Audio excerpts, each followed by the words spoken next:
नमस्कार फ्रेंड्स। आज के वीडियो सेशन में हम लोग आहार नली की रुकावट के बारे में कुछ जानेंगे। आहार नली जिसे कि हम ग्रास नली भी कहते हैं, फूड पाइप कहते हैं या फिर साइंस में ईसोफेगस कहते हैं। इसके अंदर रुकावट बहुत सारे कारणों से हो सकती है। कुछ कारण जिसको हम बिनाइन कारण बोलते हैं, यानी कि जो कुछ तेजाब पीने के कारण जो सिकुड़न आ जाती है या फिर अत्यधिक एसिडिटी के कारण जो सिकुड़न आ जाती है, वो बिनाइन कारण होते हैं।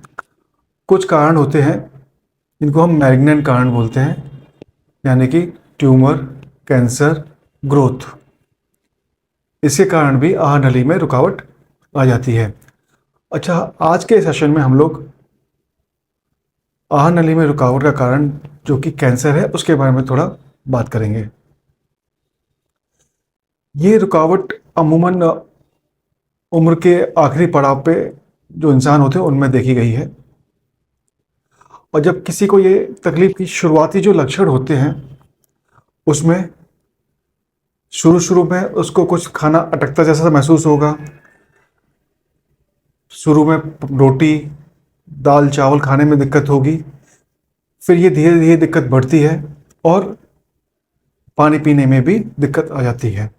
अगर इसको एड्रेस ना किया जाए, इसको ठीक ना किया जाए तो रुकावट फिर संपूर्ण रुकावट हो जाती है, जिसको हम लोग एब्सोल्यूट डिस्फेजिया बोलते हैं। जब ऐसा होता है तो इंसान इवन अपना थूक भी नहीं निगल पाता है। अच्छा, इसके साथ साथ इंसान की भूख भी कम होने लगती है, वजन में गिरावट आने लगती है। तो ये सब इसके रेड फ्लैग साइंस होते हैं। जब भी किसी इंसान को इस तरह की दिक्कत महसूस हो, यानी कि खाने में हल्की फुल्की दिक्कत शुरू हो, तो उसको एक गैस्ट्रोएंटरोलॉजिस्ट को कांटेक्ट करना चाहिए। अब गैस्ट्रोएंटरोलॉजिस्ट उसको पूरी क्लिनिकल हिस्ट्री लेता है, उसकी इन्वेस्टिगेशंस कराता है। अच्छा, इन्वेस्टिगेशंस में सबसे इम्पोर्टेंट पार्ट होता है बीमारी को पिन पॉइंट करने के लिए एंडोस्कोपी।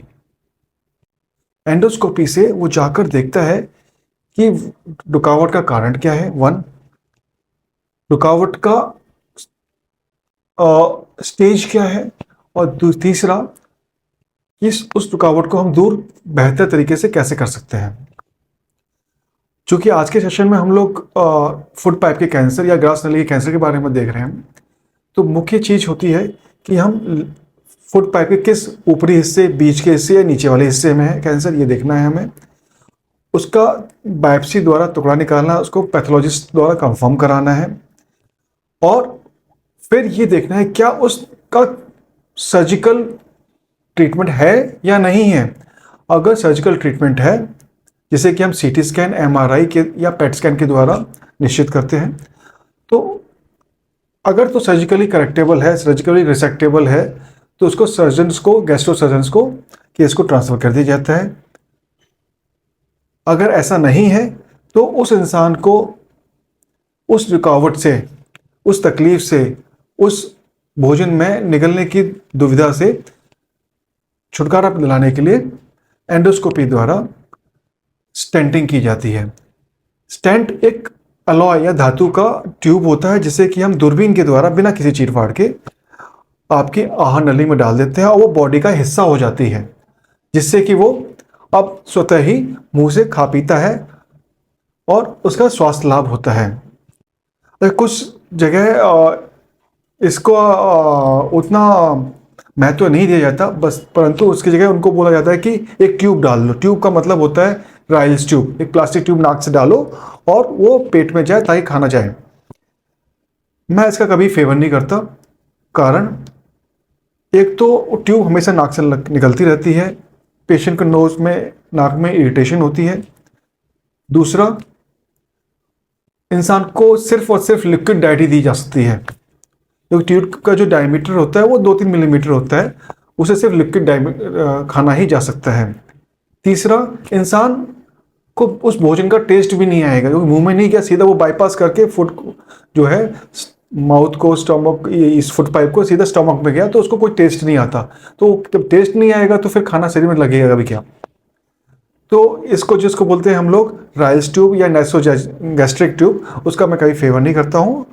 इंसान को आहार नली का कैंसर है तो सीधा मेटल स्टेंट, जिसको हम सेल्फ एक्सपेंडिंग मेटल स्टेंट या धातु की ट्यूब डलवानी चाहिए, जिससे कि वो खाने को चबाए, खाए, टेस्ट ले, शरीर में खाना लगे। अच्छा, इससे कैलोरी की मात्रा भी अच्छी जाती है, तो इंसान बेहतर महसूस करता है। अब इंसान को खाना अच्छा जा रहा है, पोषण अच्छा जा रहा है, तो वो अगर उसको कीमोथेरेपी या रेडियोथेरेपी की ज़रूरत है तो वो उसको झेलने में सक्षम हो पाएगा। अगर उसका नरिशमेंट अच्छा नहीं है, उसका न्यूट्रिशन अच्छा नहीं है, तो वो बाकी जो वैकल्पिक या पैलिएटिव ट्रीटमेंट है उसमें उसको लाभ नहीं पॉसिबल है।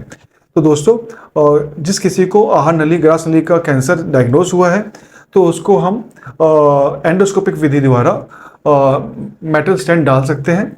अच्छा, मेटल स्टेंट को हम बाद में निकाल भी सकते हैं, क्योंकि कभी कभी होता है कि हाँ, शुरू में हम कीमोथेरेपी दे दें या रेडियोथेरेपी दें ताकि कैंसर के साइज को रिड्यूस कर दें और फिर बाद में सर्जरी कर पाएँ। तो ये चीज़ भी पॉसिबल है। इसको हम लोग बोलते हैं न्यू एडजुवेंट कीमोथेरेपी या रेडियोथेरेपी। इसको सरल बनाने के लिए, पेशेंट के जीवन को और बेहतर करने के लिए हम पहले ही ट्यूब डाल दें, जिससे कि खाना भी अच्छा जाए और कीमोथेरेपी और रेडियोथेरेपी के साइड इफ़ेक्ट्स भी उतने ज़्यादा ना हो। तो दोस्तों, ये जो वीडियो सेशन है, इससे मैं आम जनता को ये बताना चाहता हूँ कि आहार नली के रुकावट को स्पेशली उम्र के तीसरे या चौथे पड़ाव में सीरियसली लेना चाहिए, गंभीरता से लेना चाहिए और गैस्ट्रोएंटेरोलॉजिस्ट को मिलना चाहिए। क्या ये रुकावट के कारण कैंसर है? कैंसर है तो उसका सर्जिकल ट्रीटमेंट, नहीं तो पैलिएटिव यानी कि मेटल स्टेंटिंग कर सकते हैं। धन्यवाद।